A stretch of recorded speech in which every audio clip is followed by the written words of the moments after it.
മയക്കുമരുന്നിനെതിരെ മനുഷ്യക്കോട്ട കെട്ടി CPIM എറണാകുളത്ത് 15 കേന്ദ്രങ്ങളിലായി 2 ലക്ഷത്തിലധികം പേർ മനുഷ്യച്ചങ്ങലയിൽ അണിനിരന്നു. ലഹരിക്കെതിരായ സംസ്ഥാന സർക്കാരിന്റെ പോരാട്ടങ്ങൾക്ക് പിന്തുണ നൽകി വിവിധ ബോധവൽക്കരണ പരിപാടികളും സംഘടിപ്പിച്ചു.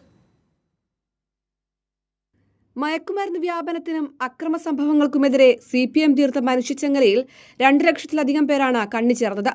വിവിധ കേന്ദ്രങ്ങളിലായി സാമൂഹിക, സാംസ്കാരിക, രാഷ്ട്രീയ രംഗത്തെ പ്രമുഖർ മനുഷ്യക്കോട്ടയിൽ പങ്കുചേരുകയും ലഹരി വിരുദ്ധ പ്രതിജ്ഞ ചൊല്ലുകയും ചെയ്തു. നമ്മുടെ യുവതലമുറയെ സംരക്ഷിക്കാൻ തക്ക വിധത്തിലുള്ള അതിശക്തമായിട്ടുള്ള ക്യാമ്പയിൻ ഇല്ല, ഈ ഡ്രഗ്സ്, ഈ മയക്കുമരുന്ന് കേരളത്തിൽ പാടില്ല, അത് ഉപയോഗിക്കാൻ പാടില്ല എന്ന അതിശക്തമായ ഒരു സന്ദേശം നമ്മൾ കൊടുക്കാൻ തീരുമാനിച്ചിരിക്കുകയാണ്. ഈ ബൃഹത്തായ ഒരു ക്യാമ്പയിനാണ് ഈ ജില്ലയിൽ ഇപ്പോൾ നേതൃത്വം കൊടുത്തത്. ലക്ഷക്കണക്കിന് ആളുകളാണ് 15 കേന്ദ്രങ്ങളിലായി അണിചേർക്കുന്നത്. മയക്കുമരുന്ന് എന്ന മഹാവിപത്തിനെ പ്രതിരോധിക്കാൻ ജനങ്ങളുടെ വലിയ പിന്തുണ വേണം. അതാണ് ഞങ്ങൾ ഈ ക്യാമ്പയിൻ ഉയർത്തുമ്പോൾ കണ്ട പ്രധാനപ്പെട്ട കാര്യം. മൂവ്മെന്റ് വരുന്നത് ഒരു ഡോക്ടർ എന്നുള്ള നിലയിൽ ഞാൻ പല പ്രാവശ്യം ഇതുപോലെ മയക്കുമരുന്നിന് അടിമപ്പെട്ടവരുടെ ദുഃഖങ്ങളും ബുദ്ധിമുട്ടുകളും അവരുടെ കുടുംബങ്ങൾ അനുഭവിക്കുന്ന ദുരിതങ്ങളുമെല്ലാം നേരിൽ കാണുന്ന ഒരു വ്യക്തി എന്നുള്ള നിലയിലാണ് ഈ പ്രസ്ഥാനത്തോട് ഞാൻ ചേർന്ന് നിന്നുകൊണ്ട് മുന്നോട്ടുള്ള എല്ലാ ആക്ടിവിറ്റീസിലും ഭാഗമാക്കാനായിട്ട് ശ്രമിക്കുന്നത്.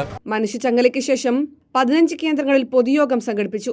എറണാകുളത്ത് PK Sreemathi, professor MK Sanu, CPIM ജില്ലാ secretary S Satheesh, doctor Jose Chacko Periyapuram തുടങ്ങിയവർ പങ്കെടുത്തു. തൃക്കാക്കരയിൽ ചലച്ചിത്ര സംവിധായകൻ വിനയൻ, CM ദിനേശ് മണി എന്നിവർ മനുഷ്യച്ചങ്ങലയിൽ കണ്ണിച്ചേർന്നു. കൈരളി ന്യൂസ്, കൊച്ചി.